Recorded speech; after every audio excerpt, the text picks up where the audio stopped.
เคยรู้สึกไหมคะว่าชีวิตคนเรามันเหมือนภาพที่ฉายไปข้างหน้าเร็วมากๆเผลอแป๊บเดียวจากเด็กจบใหม่ไฟแรงวัย20ต้นๆกลายเป็นมนุษย์เงินเดือนเต็มตัวตอนอายุ30พอเข้าหลักสี่ก็เริ่มเก่งในสายงานตัวเองและก้าวไปเป็นผู้บริหารตอน50แล้วก่อนจะรู้ตัวดีแล้วก็มายืนอยู่ใกล้ๆวัยเกษียณแล้วค่ะซึ่งมันก็เป็นช่วงเวลาที่เราจะมีอิสระแบบที่หลายคนอยากได้เลยแต่ก็เป็นช่วงที่ไม่มีรายได้ประจำเข้ามาทุกเดือนเหมือนเดิมอีกต่อไป วันนี้เราเลยจะมาเจาะลึกข้อผิดพลาดทางการเงินที่หลายคนมักจะทำพลาดกันค่ะ แล้วก็ต้องมานั่งเสียใจทีหลังเมื่อเข้าสู่วัยเกษียณ แหล่งข้อมูลที่เราจะใช้คุยกันวันนี้มาจากบทความเรื่อง5ข้อต้องระวังเพื่อความมั่นคงทางการเงินหลังเกษียณ เอาล่ะค่ะ เรามาถอดบทเรียนจาก5ข้อผิดพลาดที่เจอบ่อยๆนี้กัน เพื่อจะได้วางแผนแล้วก็หลีกเลี่ยงความเสียใจในอนาคตได้ มาเริ่มกันที่ข้อแรกเลยนะคะ ซึ่งเป็นข้อผิดพลาดที่เกิดขึ้นบ่อยมากจริงๆ ตอนเปลี่ยนงาน คือการนำเงินกองทุนสำรองเลี้ยงชีพหรือ provident fund ออกมาใช้จ่ายทันที หลายคนอาจจะมองว่านี่มันเงินรางวัลจากการทำงานหนัก แต่บทความเตือนว่านี่อาจจะเป็นการตัดสินใจที่ผิดพลาดที่สุดครั้งหนึ่งเลยทีเดียว ใช่เลยครับสิ่งที่น่าสนใจในประเด็นนี้คือจิตวิทยาที่อยู่เบื้องหลังการตัดสินใจเลยนะคนส่วนใหญ่มองว่ามันเป็นเงินก้อนโตที่ได้มาฟรีค่ะ ๆเลยอยากเอาไปใช้ให้รางวัลกับตัวเองแต่บทความชี้ให้เห็นชัดเลยครับว่าเงินก้อนนี้ไม่ใช่เงินที่งอกมาจากไหนมันคือเงินออมเกือบทั้งชีวิตการทำงานของเราบวกกับเงินสมทบจากนายจ้างที่มีเป้าหมายเดียวเลยคือเพื่อใช้ในวันที่เราไม่มีรายได้แล้วการดึงมันออกมาใช้ก่อนเวลาก็เหมือนกับการขโมยเงินจากตัวเองในอนาคตนั่นแหละครับ เข้าใจเลยค่ะว่าไม่ควรเอาเงินออกมาใช้ แต่ในความเป็นจริงบางคนอาจจะมีความจำเป็นเร่งด่วนจริงๆตอนที่เปลี่ยนงาน บทความมีคำแนะนำไหมคะว่าสถานการณ์แบบไหนที่พอจะยอมรับได้ หรือว่ามีทางออกอื่นที่ดีกว่าการทุบกระปุกใบนี้ไหม เป็นคำถามที่ดีมากครับ คือบทความไม่ได้ลงรายละเอียดถึงขั้นนั้น แต่หลักการคือควรเก็บไว้เป็นทางเลือกสุดท้าย จริงๆ ทางออกที่ดีกว่าที่บทความแนะนำคือการคงเงินหรือโอนย้ายครับ อ๋อ คงเงินโอนย้าย ใช่ครับ เราสามารถโอนเงินก้อนนี้ไปเข้ากองทุนของที่ทำงานใหม่ได้เลย หรือถ้าที่ใหม่ไม่มีก็โอนไปลงทุนต่อในกองทุนรวมเพื่อการเลี้ยงชีพหรือ RMF ได้ ค่ะ ซึ่งการย้ายไป RMF เนี่ยเป็นทางเลือกที่ฉลาดมาก เพราะ RMF ถูกออกแบบมาเพื่อการเกษียณโดยเฉพาะ มันมีเงื่อนไขให้เราต้องถือยาว ซึ่งเป็นการบังคับให้เรามีวินัยไปในตัว ไม่เผลอเอาเงินออกมาใช้กลางทางได้ง่ายเท่ากับว่าการคงเงินไว้ในระบบ ไม่ว่าจะรูปแบบไหนก็ตาม คือการรักษาพลังของเวลาและการทบต้นเอาไว้ ๆ ถูกต้องที่สุดครับ อืม การดึงเงินออกมาเท่ากับเราทำลายพลังของการทบต้นที่สะสมมาหลายปีไปอย่างสิ้นเชิงเลย สมมุติว่ามีเงินในกองทุน 500,000 บาทตอนอายุ 35 ค่ะ ถ้าเราปล่อยให้มันโตต่อไปในระบบด้วยผลตอบแทนเฉลี่ยสัก 5% ต่อปี ตอนอายุ 60 เงินก้อนนั้นจะกลายเป็นเกือบ 1,700,000 บาทเลยนะ โห โดยที่เราไม่ต้องทำอะไรเพิ่มเลย แต่ถ้าเราถอนออกมาใช้เงิน 1,700,000 ในอนาคตนั้นก็จะหายไปทันที มันคือการเสียโอกาสที่ประเมินค่าไม่ได้จริงๆครับ การดึงเงินก้อนนั้นออกมาก็เท่ากับเราทำลายพลังของเวลาในการทบต้นไปอย่างน่าเสียดายจริงๆ ซึ่งมันก็เชื่อมโยงโดยตรงกับข้อผิดพลาดข้อที่2เลยนะคะ คือไม่ใช่แค่ทำลายพลังของเงินที่มีอยู่ แต่คือการไม่ยอมเริ่มสร้างพลังนั้นตั้งแต่แรก หรือก็คือการเริ่มออมช้าเกินไป ประเด็นนี้เป็นเหมือนโรคระบาดเงียบในหมู่คนวัยทำงานเลยครับ ค่ะ หลายคนคิดว่าเดี๋ยวค่อยเริ่ม เงินเดือนยังน้อย ขอใช้ชีวิตก่อน จนเวลาล่วงเลยไป พอรู้สึกตัวอีกทีก็อายุเข้าเลข 4 หรือเลข 5 แล้ว บทความไม่ได้บอกว่ามันสายเกินไปนะ แต่ยอมรับตรงๆว่ามันยากมากที่จะไล่ตามให้ทัน มันยากขนาดไหนคะ พอจะยกตัวอย่างให้เห็นภาพชัดๆได้ไหม ได้เลยครับ ลองนึกภาพตามนะ สมมุติเป้าหมายเงินเกษียณคือ 5 ล้านบาท ค่ะ5 ล้านบาท ถ้าเราเริ่มออมตอนอายุ 25 ด้วยผลตอบแทน 5% ต่อปี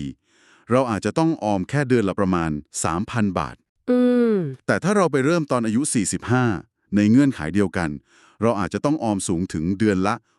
15,000 บาท โห5 เท่าเลยนะคะ 5 เท่าเลยครับ แล้วถ้าเรามองในภาพที่ใหญ่ขึ้นไปอีก จะเห็นว่าช่วงวัย 40-50 เนี่ย มักจะเป็นช่วงที่ภาระค่าใช้จ่ายในชีวิตสูงที่สุด จริงค่ะ ทั้งค่าผ่อนบ้าน ผ่อนรถ ค่าเทอมลูก ค่าดูแลพ่อแม่ การจะมาอัดฉีดเงินออมก้อนใหญ่ในช่วงนี้เลยเป็นเรื่องที่ท้าทายอย่างยิ่ง โอ้โห ตัวเลขต่างกันขนาดนั้นเลยน่าตกใจมากค่ะ นี่คือเหตุผลที่บทความเน้นย้ำเรื่องการสร้างวินัยตั้งแต่เนิ่นๆสินะคะ ใช่ครับการเริ่มต้นเร็วไม่เพียงแต่ทำให้เราใช้เงินต่อเดือนน้อยกว่าเพื่อเป้าหมายเดียวกันนะ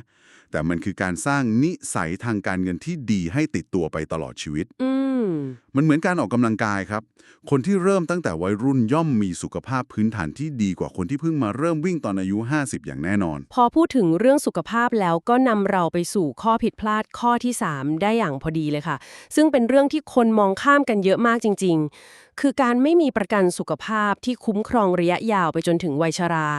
หลายคนอาจจะคิดว่าประกันกลุ่มของบริษัทก็ดีอยู่แล้วนี่นาแต่ความจริงมันน่ากลัวกว่านั้นใช่ไหมคะ น่ากลัวกว่ามากครับเพราะประกันกลุ่มของบริษัทจะสิ้นสุดลงในวันที่เราเกษียณค่ะ ซึ่งเป็นวันเดียวกับที่ความเสี่ยงด้านสุขภาพของเราพุ่งสูงขึ้นอย่างมีนัยสำคัญ บทความใช้คำว่ามันเป็นจุดบอดที่อันตรายที่สุดของการวางแผนเกษียณเลยก็ว่าได้ โห จุดบอดเลย ครับ เพราะค่ารักษาพยาบาลที่ไม่คาดคิดเพียงครั้งเดียว อาจจะล้างผลาญเงินออมที่เราเก็บมาทั้งชีวิตได้ในพริบตาเดียว เรื่องจริงที่น่าเศร้าคือ มีคนจำนวนไม่น้อยที่วางแผนการเงินมาอย่างดี แต่สุดท้ายต้องกลายเป็นคนถังแตกในวัยชรา เพราะค่ารักษาพยาบาลเนี่ยแหละครับ แต่การทำประกันสุขภาพส่วนตัวก็มีค่าใช้จ่ายที่สูงนะคะ โดยเฉพาะประกันที่คุ้มครองระยะยาว บทความมีคำแนะนำเชิงกลยุทธ์ในเรื่องนี้อย่างไรบ้างคะ มีครับ และเป็นกลยุทธ์ที่ฉลาดมาก บทความให้เหตุผลไว้ 2 ข้อที่เราควรทำประกันตั้งแต่เนิ่นๆ ค่ะ ข้อแรกคือ จ่ายเบี้ยตอนยังมีรายได้ พยายามเลือกแผนประกันที่สามารถจ่ายเบี้ยให้จบภายในช่วงเวลาที่เรายังทำงานอยู่ เช่น จ่าย 20 ปี คุ้มครองถึงอายุ 90 ปี อ๋อ วิธีเนี้ยจะทำให้เราไม่มีภาระค่าเบี้ยประกันรายปีในวัยเกษียณอีกต่อไป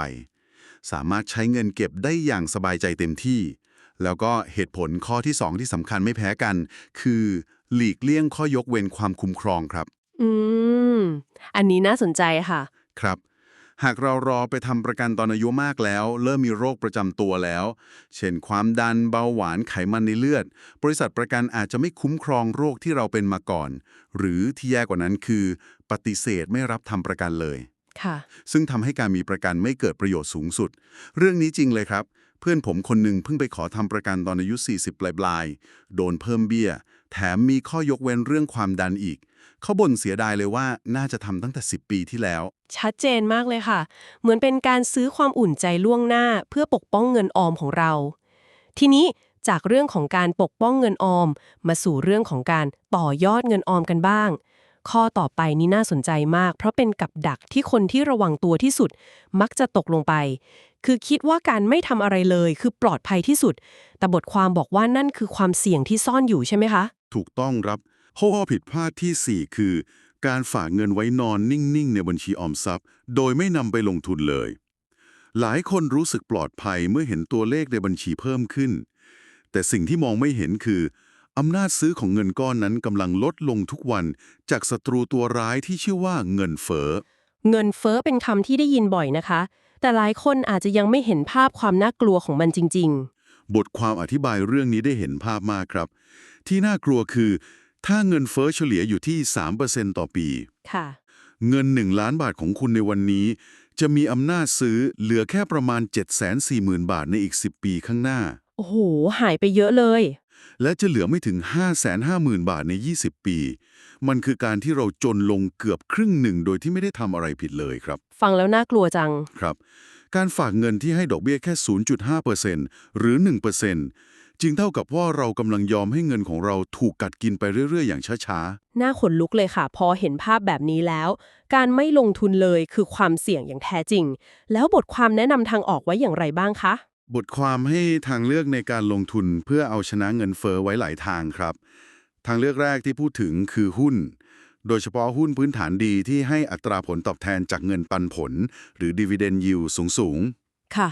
บทความแนะนำให้มองหาตัวที่ให้ผลตอบแทนระดับ 5% ขึ้นไป ซึ่งสูงกว่าทั้งเงินเฟ้อและดอกเบี้ยเงินฝากอย่างชัดเจน อืม แต่ก็ย้ำว่าต้องเป็นการลงทุนในหุ้นของบริษัทที่มีความมั่นคงสูง ไม่ใช่หุ้นเก่งกำไรความเสี่ยงสูงนะครับ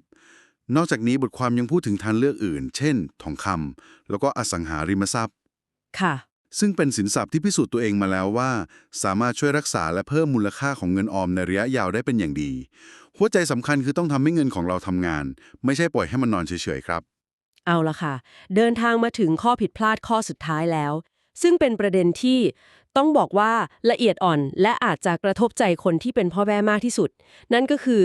การทุ่มเทเพื่อลูกจนลืมวางแผนเพื่อตัวเองประเด็นนี้ซับซ้อนและมีมิติทางอารมณ์สูงมากครับ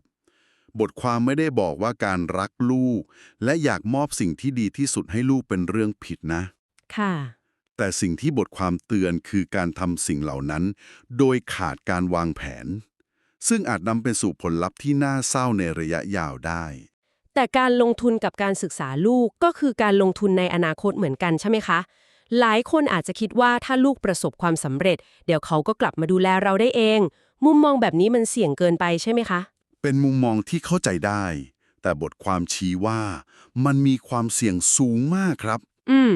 เพราะเราไม่สามารถคาดเดาอนาคตได้เลย การคาดหวังให้ลูกมาเลี้ยงดูอาจเป็นการสร้างแรงกดดันให้ลูกโดยไม่รู้ตัว และที่สำคัญกว่านั้นคือมันอาจจะผิดแผนได้เสมอ สิ่งที่บทความนำเสนอคือ แนวคิด secure your own oxygen mask first หรือการดูแลตัวเองให้รอดก่อน เหมือนบนเครื่องบินเลยนะคะใช่ครับ ที่เราต้องใส่หน้ากากออกซิเจนให้ตัวเองก่อนจะไปช่วยคนอื่น หมายความว่าเราควรจะจัดลำดับความสำคัญใหม่ดูกล้องรับมุมมองที่บทความเสนอนั้นลึกซึ้งมาก คือเราควรจะวางแผนเก็บเงินเพื่อการเกษียณของตัวเองให้มั่นคงเป็นอันดับแรกก่อนค่ะจากนั้นจึงค่อยมองหาสิ่งที่ดีที่สุดให้กับลูก ภายในงบประมาณที่เราสามารถจ่ายได้ โดยไม่กระทบกับแผนเกษียณของเรา บทความยังแนะนำตัวช่วยอื่นๆ เช่น การมองหาทุนการศึกษา หรือการใช้สินเชื่อเพื่อการศึกษาอ๋อ